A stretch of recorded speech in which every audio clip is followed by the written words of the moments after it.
Hello, and welcome to Field Lab Earth, the podcast that's all about past and present advances in the fields of agronomic, crop, soil, and environmental sciences. Today we're having our very first bonus episode, talking to Drs. Elizabeth Stulberg and Julie McClure about a topic near and dear to their hearts, the Farm Bill. The Farm Bill is an important piece of American legislation, but what does it actually do?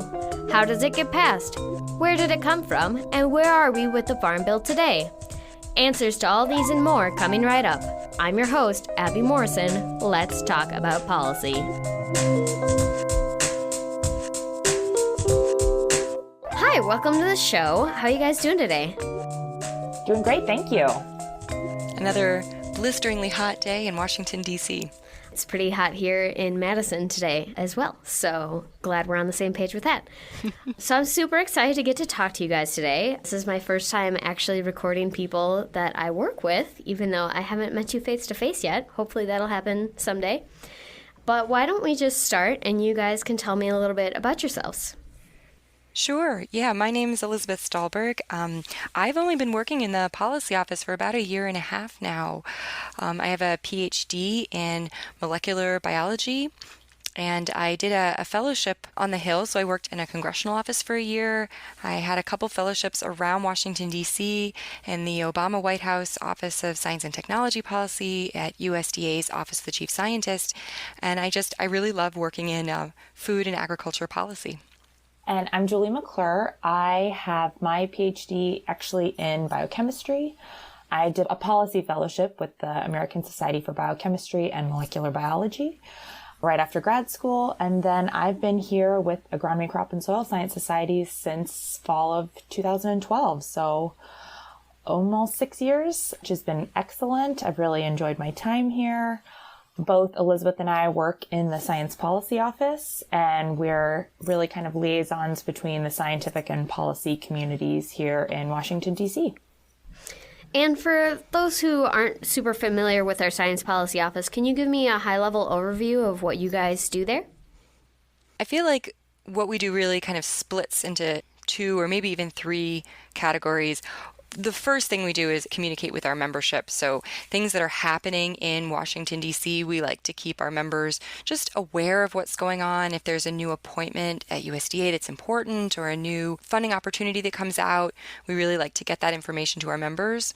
But then the communication sort of goes both ways. So if there's new science or even just an important observation that a member makes about the way science is funded or the way the policies around science research are done, we can bring that to policymakers too. Yeah, I think of the Science Policy Office as translators, really. We're translating policy issues to the scientific community, so the members of Agronomy, Crop, and Soils. And then I think we translate the scientific issues to policymaking communities. Perfect. Thank you for everything that you guys do. So we're going to be talking about a specific piece of legislation today, the Farm Bill. Can you give me a high-level overview of what the Farm Bill is?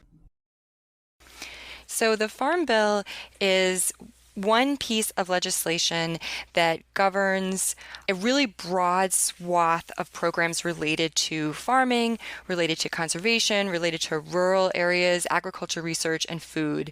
This is one of those things that, you could break this apart into, 12 different individual pieces of legislation, into individual bills.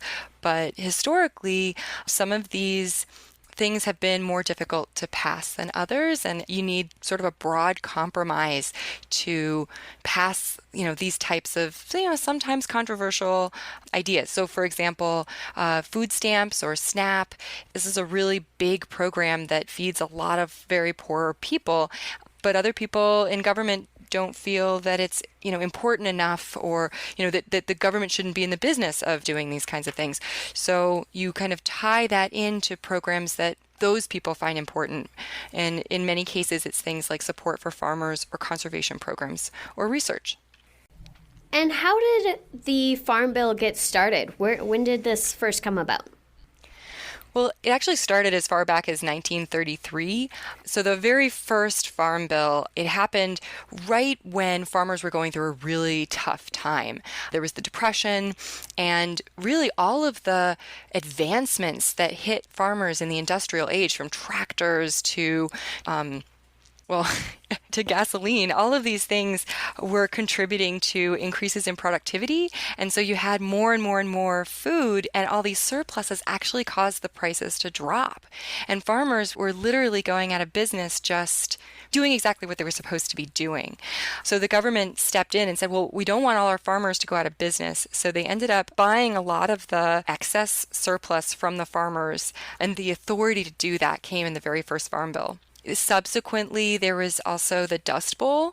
And so right after you had all this support of farmers who were producing too much, suddenly they couldn't produce anything. So not only could they not pay their rent or their mortgage, but now they couldn't eat either because they literally weren't producing anything.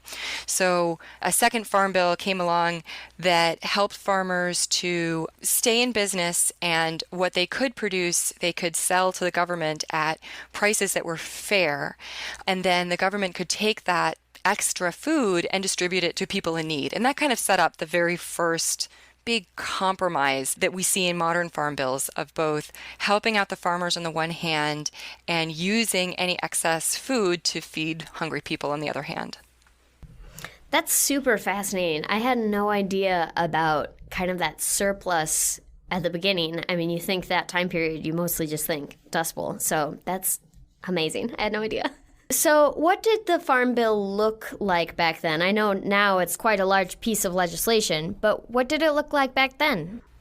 The very first Farm Bill was really simple. It was just help these farmers out during the Depression, just so that they could stay in business with this oversupply. So help these farmers who are doing the right thing stay in business. It was a very popular program. By 1935, so that Farm Bill, called the Agriculture Act of 1935, very creative, it gave the USDA the authority just to buy surpluses from farmers, to divert any extra commodities, basically. And commodities are the types of crops that are really important, that are needed, but they also need some processing before they can be consumed.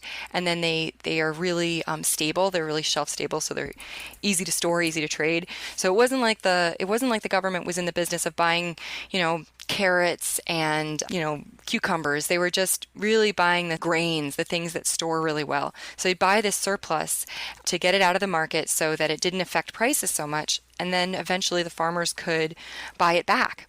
But things got more and more complicated as the world got more complicated. They kind of brought this on themselves. So they bought all this food, but then what happens when the farmers can't buy the food back? What happens when the farmers basically go out of business or don't want to buy it back?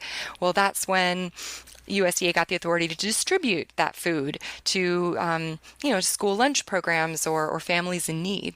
And then, it kind of disappeared for a while, and later it came back right after World War II, actually. There was this problem of readiness. The military was really concerned that a lot of their recruits, these soldiers that could have tried to volunteer in the Army, were being denied because of diet-related health issues. So there was this undernourishment or malnourishment problem. And Lyndon Johnson, he said, this is ridiculous in this country. We shouldn't have malnourishment. So then it became a favorable idea to, again, help farmers out by buying excess crops and those commodities and then distributing them to people in need. And really, I don't think there was political will to help the poor in that way, except in light of this military readiness right after World War II. So, that was a big win for people who care about people in need. And that kind of set up where we are today. And tell me, where are we today? What does the Farm Bill look like now? So the modern Farm Bill is, as Elizabeth said, a little more complicated and certainly much larger. The most modern Farm Bills have about 12 titles, and so those are the different sections of the Farm Bill. The titles are different topics, so you have conservation, there's the nutrition assistance, there's horticulture, There's trade, there's rural development, and then, of course, the one that I imagine our listeners will be interested in, the research title. And they're all connected together in this one overarching piece of legislation, the Farm Bill. So I guess, can we give a little background as far as just general how any bill is passed, and then we can kind of talk about the Farm Bill specifically? Yeah, for sure. So in the United States, the legislative branch of government is Congress, and it's composed of two chambers, so the U.S. House of Representatives and the Senate. And generally what happens when you have a piece of legislation, the House and then the Senate will come up with their own versions of that piece of legislation. So that legislation will reflect the priorities of the House or the Senate. They'll pass them through the general specific committees, and then the whole House will vote on its legislation and the whole Senate will vote on its legislation. And then those two pieces of legislation will have to be compromised. So they'll go into a conference process where you have these two different pieces of legislation. They're probably similar, but not exactly the same. And then during this conference process, you're going to hammer out the differences, come up with a final bill that both the House and Senate will pass, and then will be sent to the president for his signature, and it'll be signed into law. So that's exactly what's happening with the Farm Bill. So the Farm Bill, since it is such a big piece of legislation, it's passed every 5 years. So the current Farm Bill will expire on September 30th, so in just a few weeks.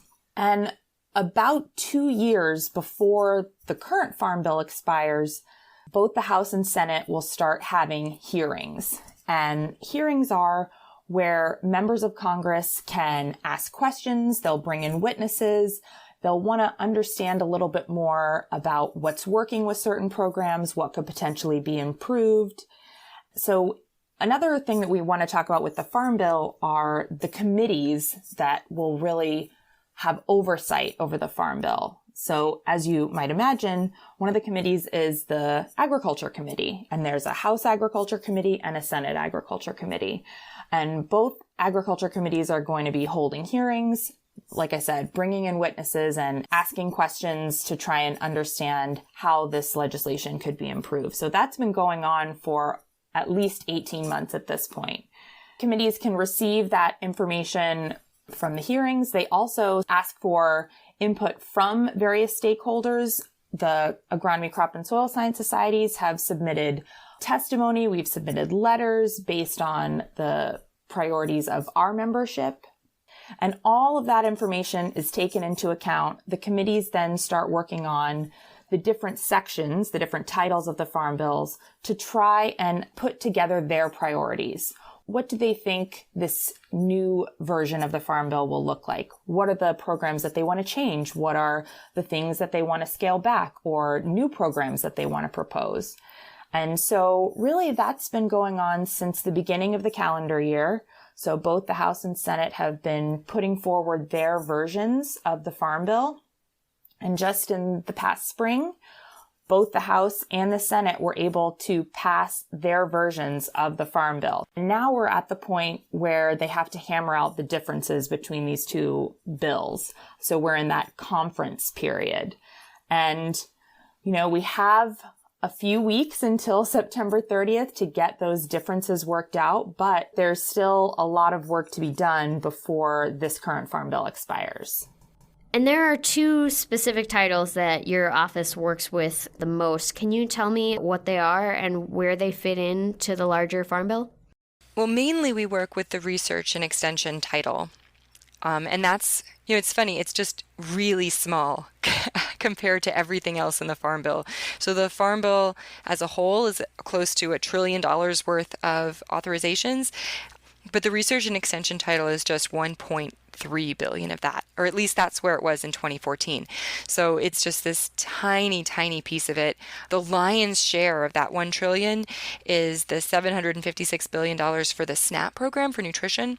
And then even the programs that support farmers, commodity, conservation, crop insurance, those things, those clock in at basically less than $200 billion total. Can you tell me more about these committees? I mean, obviously not everybody is on every committee, so how is that decided? It's usually done through seniority. So if you are a brand new congressperson, you've just, been freshly elected, you will apply basically to committees that you have an interest in or you think are important to your constituents. And usually you get maybe 2 appointments. It's really based on how much seniority you have. So if the really high-powered committees that, everyone would want to be on are already full, then you don't get those until somebody retires or leaves or is voted out. And then, you can apply, so every couple of years, you'll have kind of some shuffling around of who is on these committees. On the other hand, the longer that you're on the committee, the higher up kind of on the food chain of that committee rank you go. So it is worth it sometimes to stay in one committee for a longer time. And the leadership of your party will sort of help you out, too. If agriculture, for example, is a really important thing for your district, then even if someone has more seniority wants that, they might let you have it anyway for sort of political reasons so that you can keep your seat. I imagine a lot of our members might think that, oh, I'm sure all the scientists are on the science committee or all the farmers are on the agriculture committee, but it actually, most of the members of Congress don't have a topical background in the committee that they sit on. But yeah, as Elizabeth said, it might be an issue or a topic that is of importance to their district or their constituents. Sure. Another thing I wanted to talk about with the Farm Bill is funding. So this was something that I didn't know about, like most things related to this, unfortunately. So there's actually different kinds of funding and different ways to kind of talk about funding and whether or not it's actually granted. Can you guys talk about that? Yeah, we can try to shed some light on this. It is confusing. Okay, let me just say that right away, that it is confusing. Basically, most types of congressional acts that have something to do with money or spending money are called authorizations. So a committee like the Agriculture Committee might get together and they might say, you know what, we think that the USDA's competitive research program should get $700 million a year. AFRI should get $700 million a year. And they can put that into law and everyone can pass it, but that doesn't actually mean that that program will get that amount of money. So, for every committee that has jurisdiction over kind of the policies and the staffing and the structure of, like, for example, USDA or other departments, they don't actually, for the most part, disperse any money. They don't move any money around. They just set kind of a recommended target. And when that bill passes, if the Farm Bill includes that number and that bill passes the whole House and the whole Senate and the whole Congress, you can assume that everybody agrees that that's how much money they should get. And for the most part, that's true. But there are separate appropriations committees, 12 of them in the House and 12 of them in the Senate, that mostly correspond to each other, that actually say, okay, we took into consideration what our colleagues over on the Ag Committee said. We appreciate that this is how much money this particular program should have, but we only have this much money. This is the actual amount of money that's in our budget. And so the appropriations committees, they're the ones that actually tell the Treasury how much money to give to each of these agencies and departments and what to do with it. Do you have some numbers to throw out as far as typically how close those numbers are? Yeah, so I think a good example is the competitive research program within USDA. So the Agriculture and Food Research Initiative, AFRI. So in the current Farm Bill, AFRI is authorized. So it has this piece of legislation that gives a recommendation that this program should be funded at $700 million. But in the most recent appropriations process, and that's a yearly process, it's only appropriated to be funded at $400 million. So approximately half of the recommended amount of funding is what it has received at this point. And does that vary a lot across, like, the different titles? I mean, are some titles more likely to get closer to those numbers, or is that pretty across the board? How much money certain programs get depends not only on the importance or the popularity of that program, but where that program fits within the greater context. So all agriculture programs are funded in one bill, and that bill has a top line pot of money, and it has to be distributed to all the hundreds of programs within that piece of legislation. So that's what can be a challenge for the Appropriations Committee, is that maybe you want to give more money to one program, but that money has to come from this finite pot. So what program is going to get a cut if you want to increase another one? And so it's really a lot about the priorities or what that committee thinks are the big, most important or most pressing issues within their bill. And then there's one other kind of funding, and that's mandatory funding. Can you talk about what that is? Sure. Mandatory funding is basically when a committee that's not an appropriations committee lumps together the authorizations and the appropriations into their bill. So, for example, the Agriculture Committee has a bunch of mandatory programs. The Supplemental Nutrition Assistance Program, or SNAP, the food stamp program, is one of these mandatory programs. They don't have a specific budget for something like that. The SNAP program basically just guarantees a certain level of financial assistance to poor people depending on their income, no matter what happens to the economy. So if the economy, dips and more people need assistance, then more assistance will be provided. And there's no until the money runs out kind of problem. It's just, the government will provide. So that's kind of one way to do mandatory funding. But even in the research title of the Farm Bill, there are mandatory research programs. Unlike the SNAP program, these programs do have a number attached to them. So, for example, the Organic Research and Extension Initiative or the Beginning Farmers and Ranchers Development Initiative, these are mandatory programs. So when the Farm Bill passes, the money is appropriated in there. It doesn't have to go through another appropriations process. And because it doesn't have to go through that yearly appropriations process, putting these mandatory funds into the Farm Bill is sort of like a signal that this is really important or politically sensitive. So, for example, there's a specialty crops research initiative, and it provides $25 million, I think, to citrus diseases.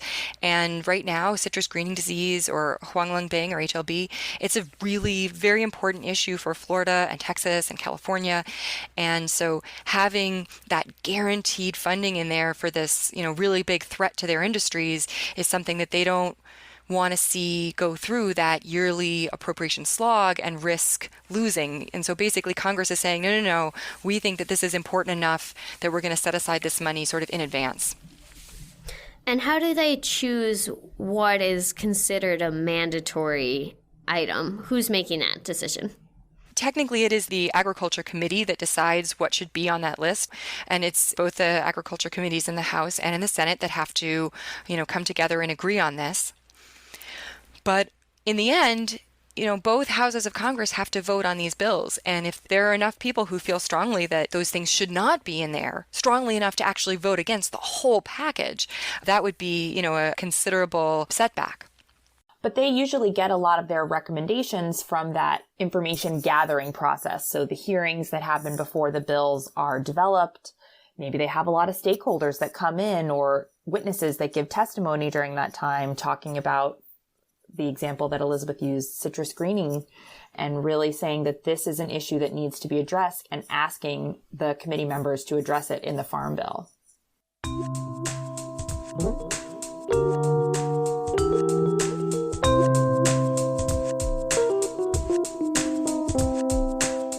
Hey everyone, hope you're enjoying the show. Interested in learning more? Our Science Policy Office has published several articles about the Farm Bill in their monthly Science Policy column in CSA News, all of which will be freely available on our digital library for the next 2 weeks. You can find a link to those articles and our Farm Bill FAQ in our show notes. Let's get back to the show. So it seems like a good transition point to talk more about what you guys do specifically in the Science Policy Office, because in talking about this, it really becomes clear just how much that data gathering process really drives what's in there, what gets funded as mandatory or not. So can you tell me more about what the Science Policy Office does for each Farm Bill? So just talking about this Farm Bill, because this is a process that happens every 5 years, and I was not here in the policy office and cannot speak to what you guys did here 5 years ago. But last year we started this process, the survey. We actually reached out to all the society's memberships and asked people, what was important, what should we be focusing on? And not only did we ask what was important to our members, but also what did they think the role of the Science Policy Office was too. So for example, we have a lot of members who are really interested in conservation. Should we in the Science Policy Office also be pushing conservation programs, or should we just be focusing on research funding, for example? So we asked all of these questions and we got basically a pretty strong, coherent list of policy suggestions from our members. Some of them had to do with funding, but a lot of them didn't. There are programs that just weren't structured quite right, or the funding requests for proposals that were coming out of USDA that didn't really meet our members' needs.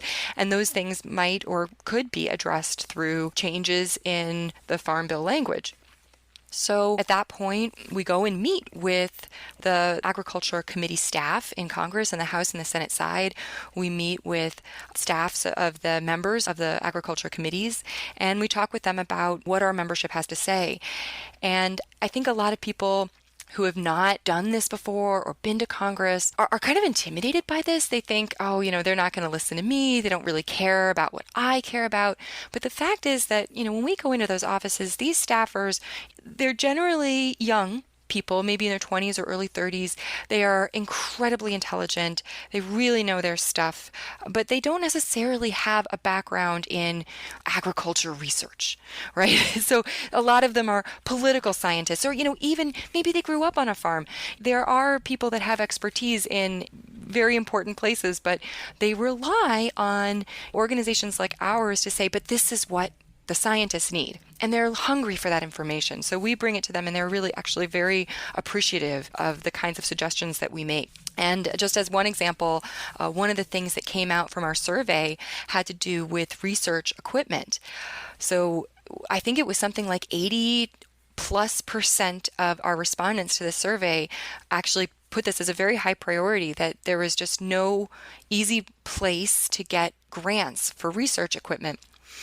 And it used to be that this was part of the Farm Bill. There used to be a program for research equipment grants at USDA, and it stopped being funded. And then when no money was appropriated for it, because again, it could be authorized, but if there's no money appropriated, then the program doesn't exist. So for quite a number of years, there was no money appropriated. And so in the last Farm Bill, they just took out the program entirely. And so we asked if it could be put back in. And we said, we realize that, this is not a mandatory program. So this authorization will need appropriated funds too. But, this is something that's really important to our members. And we are committed to also going to the appropriators and saying, okay, now that this is in the Farm Bill, now that there's an authorization, we really want you to put some money in this program because it's really important for our members. And, and here's why. And what's important about this is if that authorization isn't there, then there's just no way that any money is going to be appropriated for it. It just doesn't work that way. So you can have the authorization without the appropriation, but you're never going to get the appropriation without the authorization first. So that's just one example of how this process works. In addition to getting input from our society members, one really big role of the Science Policy Office is to interact with other stakeholders within the agriculture and ag research community here in DC and broadly. And so not only did we have priorities that the three societies put together, we also worked with a lot of large stakeholder coalitions to let the Agriculture Committee know these are all the things that we all think are high priority, very important issues that we're asking you to put in the next Farm Bill. And what is your strategy when you're going in here? I mean, obviously, we have a pretty diverse membership. How do you filter through those to get what you're actually going to push for? And how do you communicate that to people who don't have that background without overwhelming them or just throwing a whole big long list at them? I mean, part of it was the survey. We could go crazy and have a laundry list of 100 things that would impact our members, but we have to be selective. And when we go to talk to congressional staffers, it's not just about overwhelming them because, again, these are really smart people who know their stuff. But if we have a laundry list of things that's going to represent, $1 billion, they're not going to take you seriously. But if you have a really targeted list of just a couple of programs, some of which may have numbers or funding attached to them, but some of which don't, they're going to take you a lot more seriously. They're going to say, okay, I can see that these are really important to you. So the survey was incredibly helpful because it helped us figure out what things were most important to most members. And it helped us figure out where we in the Science Policy Office should really target our approach. In the end, we came up with basically a 2-pager of ideas. And again, as Julie said, it wasn't just our membership. We also coordinate with these other groups because really the more people who are behind your particular numbers or your particular ideas, the more powerful it is. Julie, anything to add on that one? Just how you want to talk about it to the members of Congress themselves. Are you going to talk about the economic impact, about the impact on maybe the next generation of the STEM workforce? There are certain ways to make this ask that might resonate more with certain members based on what issues they think are important, what issues their constituents think are important. So there certainly is strategy when we're having these discussions and making these asks to the different members of Congress. Can you give an example of some of the specific items that you guys push for then? Sure. So as Elizabeth said, one of the most requested topics in our member survey was for this equipment grant funding program. So that was a very high priority in our goals. That was something that we talked to both the House and Senate during the kind of data gathering period, and it was very well received. We got a lot of interest from the congressional staff when we talked about this funding mechanism, and it actually is a big victory. So this was something that we pushed for, and this equipment grants program authorized at $5 million is in the House version and in the Senate version. So this is an issue that they don't even have to compromise on. Both versions of the bill have it, so we feel very confident that it will be in the final version. We're obviously still making sure that we let the committees know and the staff know that this is something we do definitely want in the final bill. So that was a great success. Another issue that we thought was really important was the Foundation for Food and Agriculture Research. That's a program that just originated in the previous Farm Bill. So it was basically a program that was given an initial investment of money, and it was told to match it from outside sources, so public funding, to really try to answer some new research questions. The societies have been very supportive of the foundation, and we think it's doing really good work. So we encouraged the House and Senate to include a little more of an investment for the foundation in this next Farm Bill. Now, this was an issue where the House bill didn't include any additional money for the foundation, but the Senate bill did. The Senate bill included an extra $200 million for the foundation.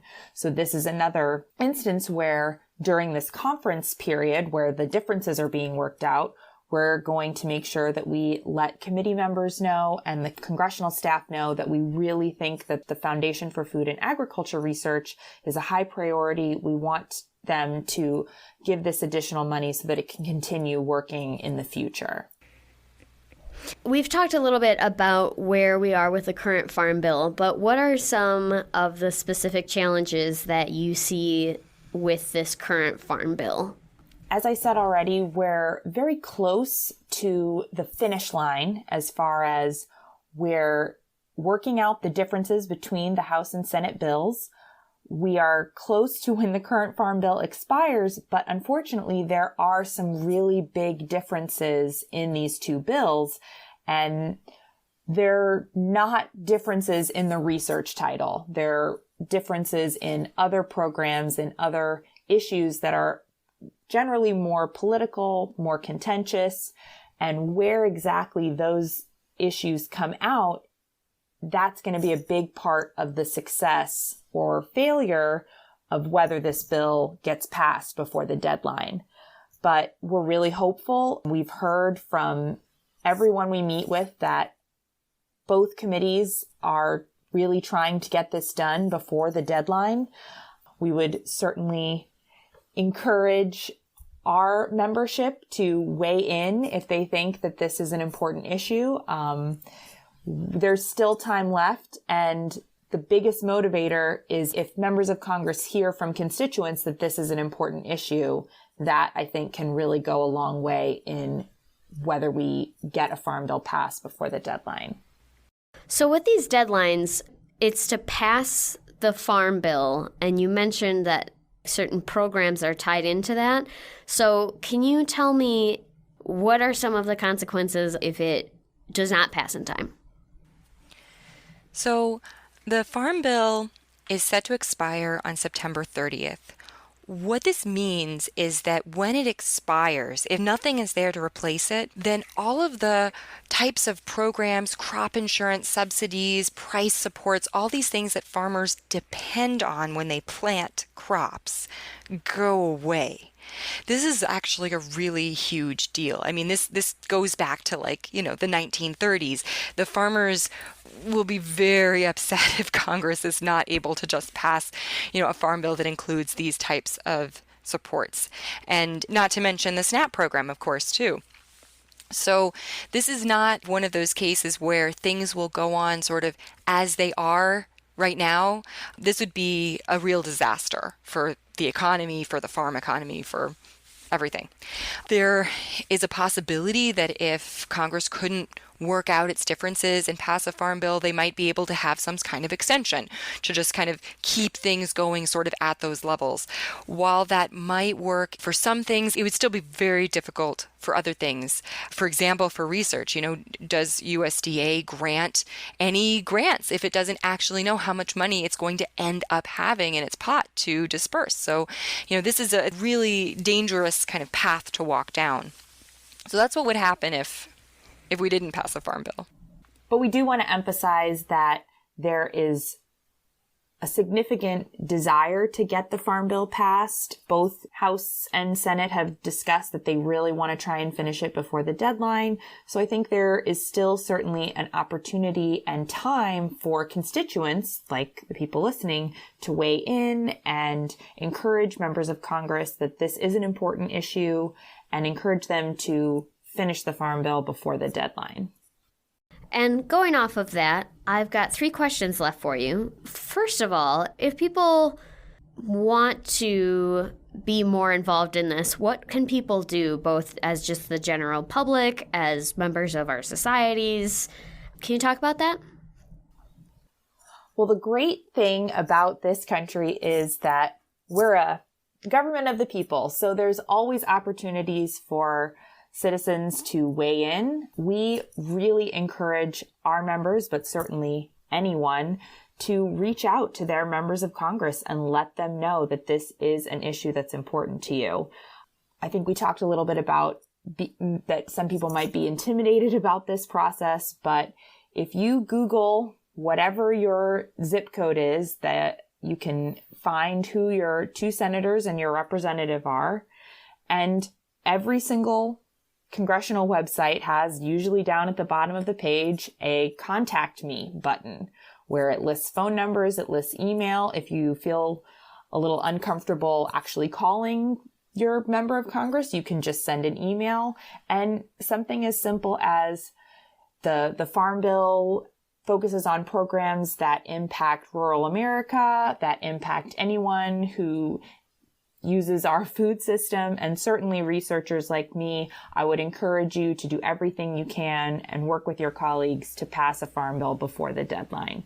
you know? I also want to point out that I've talked to quite a few people who, as soon as we say, you should reach out to your congressperson, they say to me, well, I can't do that. I work for the government. I can't do that. I work for a national lab. That is not an excuse.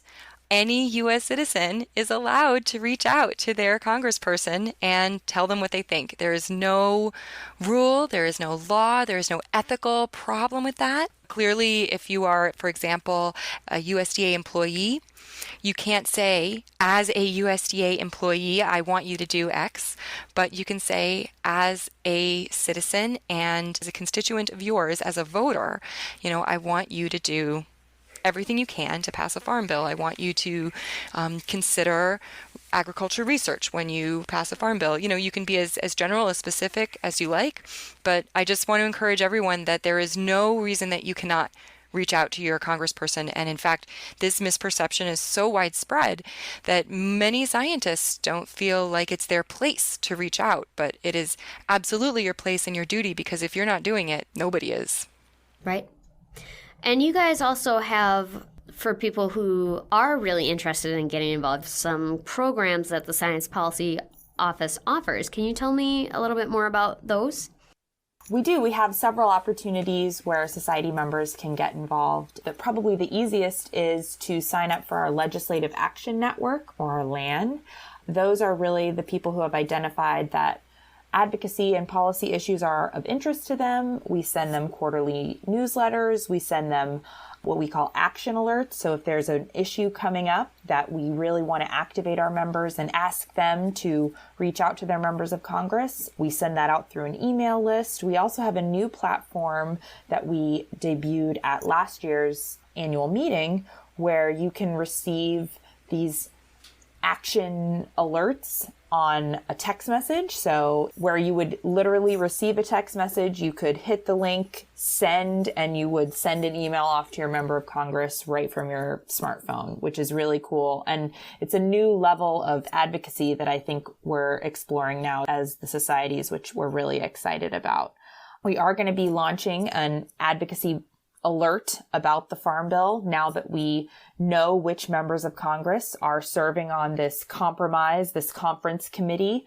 So we're going to link to those members of Congress. And if you are listening and you think this is important and your member is on that list, you are definitely someone that we would encourage to reach out to your member of Congress and encourage them to make research a high priority in the Farm Bill. You could certainly ask them to include the funding for the Foundation for Food and Agriculture Research, as we mentioned.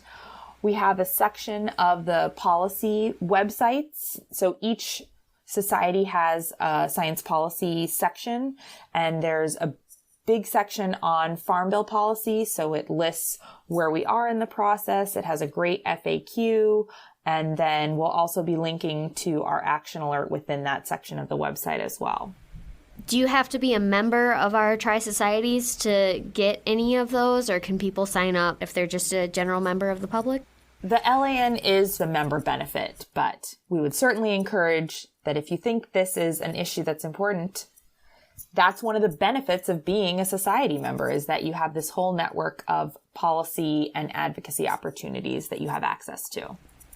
And then there's also 2 USDA leadership opportunities you guys have in the works. Can you tell me about those?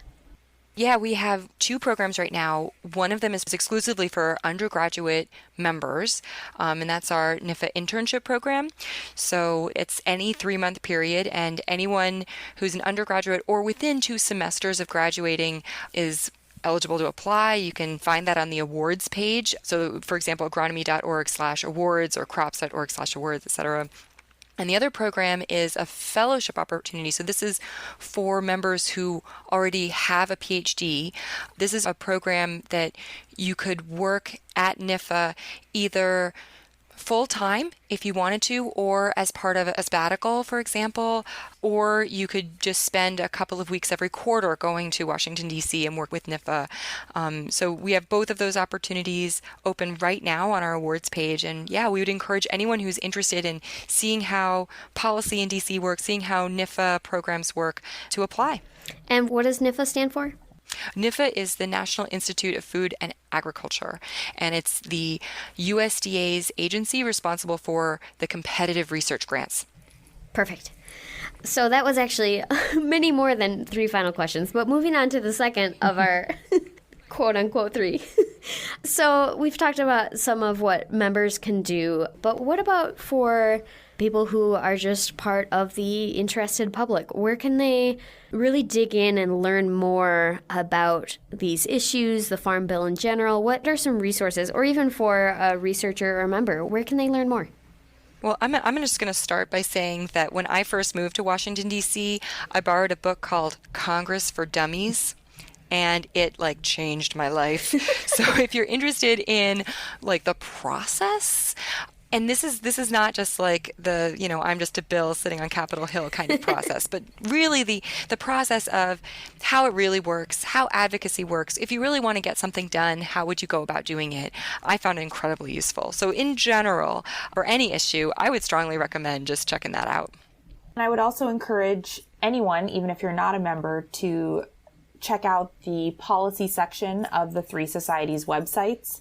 We have a section, once again, that focuses on Farm Bill policy, the background, where we're at in the process, and I think that provides a great just introduction to the Farm Bill because, as Elizabeth has discussed, it has a long history. It can be a pretty complicated topic. So I think just getting a little bit of background can be really helpful if someone might want to get involved. And then final question is, can you tell me a fun fact about each of you? Of course. I love to sing, and I actually started an a cappella group for science and engineering graduate students in grad school. And even after grad school, I have competed in the DC Karaoke League. So that's one of my favorite hobbies. I didn't even realize there was a league. We take everything very competitively in DC. If you can potentially get a trophy, we're going to try and get a trophy here in DC. So true. So I guess I ride my bike to work every day. I guess that's my fun fact. I rain or shine. I'm not fast or competitive, but I do it. And I also, as I think I mentioned before, I also love food. I love eating food. I love cooking food. So I cook a lot. And now that I have an almost 3-year-old little boy, he helps me in the kitchen doing with all my cooking. Those are some great fun facts, and this has been such a fascinating conversation. I have learned so much in preparing for this and even now just doing the interview with you guys. So thank you so much for your time. Thanks for being on the show. You bet. Thanks for having us. This was really fun. Yeah, thanks so much, Abby. We really enjoyed it. Wonderful.